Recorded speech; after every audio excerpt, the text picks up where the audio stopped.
Welcome back. I'll be showing you how to change photo resolution on your Android phone. Now for this tutorial, I'll be using a Samsung Galaxy, but you can use more or less the same instructions for other Android phones. Now for this one, simply launch the camera app and then make sure you're in photo mode. At the top there, you'll have some options. So you can see 12M. So if you tap on that, you can change between 200 megapixels, 50 megapixels, and 12 megapixels. Of course, the options depend on which Android phone you have.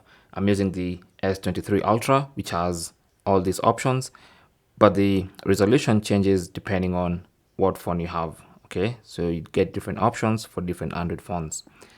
But that is basically how to change the resolution on this particular Android phone. Now, for some phones, you'll have to go into settings and look for the resolution settings in there.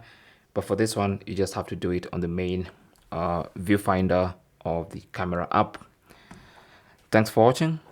Comments and questions down below, and good luck.